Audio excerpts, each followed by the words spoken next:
नमस्कार साथियों, स्वागत है आपका हमारे YouTube चैनल तोमर जी इंस्पायर्स पर, जिसमें विज्ञान विषय के अंतर्गत जो सामान्य विषय सामान्य विज्ञान आता है उसके अंतर्गत हम आपके लिए आज जो टॉपिक लेके आए हैं उसका नाम है कोशिका यानी सेल। वैसे तो इसके बारे में हम प्राथमिक कक्षाओं से ही पढ़ना प्रारंभ कर देते हैं, लेकिन इसके जो यूपीएससी एस्पिरेंट्स हैं या जो बच्चे विभिन्न प्रतियोगी परीक्षाओं की तैयारी कर रहे हैं उनको कुछ विशेष चीज़ें ध्यान रखनी होंगी कि जो मेन पॉइंट्स हैं वो ध्यान रखने होंगे। जैसे कि मान लीजिए किसने इसकी खोज की थी, कौन बड़ी कौन छोटी, इस तरीके से पता होना चाहिए। लेकिन हम विस्तृत चर्चा करते हैं। आपके सामने जो थंबनेल है उसमें आपको दिख रहा होगा मेन पॉइंट्स मैंने लिख दिए हैं। तो चलिए साथियों शुरुआत करते हैं। कोशिका यानी सेल। कोशिका प्रत्येक जीवधारी की आधारभूत संरचनात्मक व क्रियात्मक इकाई है।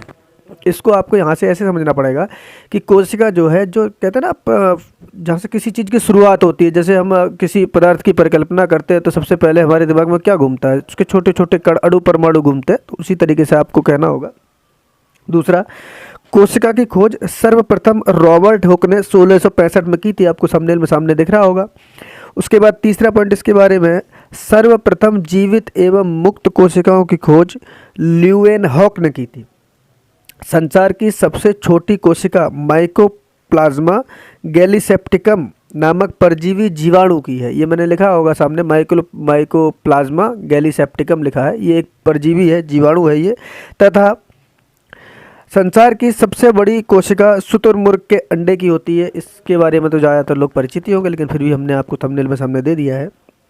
मानव शरीर में पाई जाने वाली सबसे छोटी कोशिका सेरिबेलम की ग्रेनुअल सेल होती है। मानव शरीर में पाई जाने वाली सबसे बड़ी कोशिका अंडाणु यानी ओवम की होती है तथा सबसे लंबी कोशिका तंत्रिका तंत्र के न्यूरॉन की होती है। आपको ध्यान रखना होगा। उसके बाद कोशिका में पाए जाने वाले केंद्रक की उपस्थिति के आधार पर कोशिकाएं मूल रूप से दो प्रकार की होती है, प्रोकैरियोटिक और यूकैरियोटिक। केंद्रक का बहुत बड़ा रोल कोशिका में होता है, आगे समझाएंगे आपको।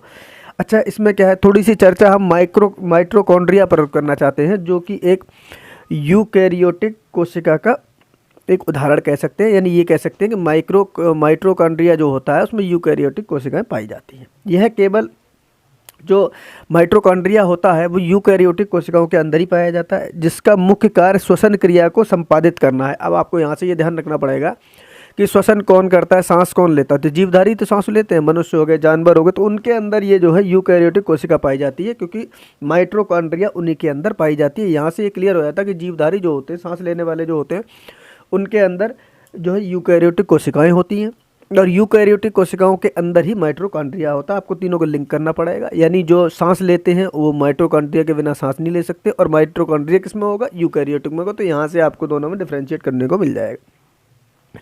प्रोकैरियोटिक कोशिकाओं में माइटोकॉन्ड्रिया के समरूप रचनाएं मीसोसोम्स पाई जाती हैं। अब ये तो बात हो गई यूकैरियोटिक की, हमने आपसे बात की। प्रोकैरियोटिक में क्या होता है कि माइटोकॉन्ड्रिया की तरह जो है मीसोसोम पाए जाते हैं, जो श्वसन तथा कोशिका विभाजन का कार्य करते हैं। ये प्रोकैरियोटिक में मीसोसोम पाए जाते हैं और यूकैरियोटिक में माइटोकॉन्ड्रिया पाई जाती है।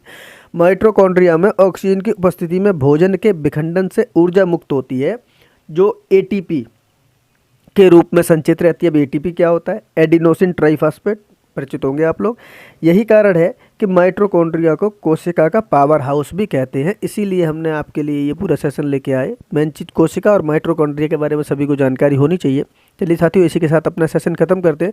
जिन बच्चों को हमारा सेशन अच्छा लगा हो कृपया करके उसको लाइक, शेयर और सब्सक्राइब करें, और जिन्होंने अभी तक हमारा चैनल जो है सब्सक्राइब नहीं किया है कृपया करके सब्सक्राइब कर लें, बेल आइकन का बटन दबा दें, और अगर ये वीडियो आपको अच्छा लगा हो तो इसे जो है लाइक करें। बहुत बहुत धन्यवाद।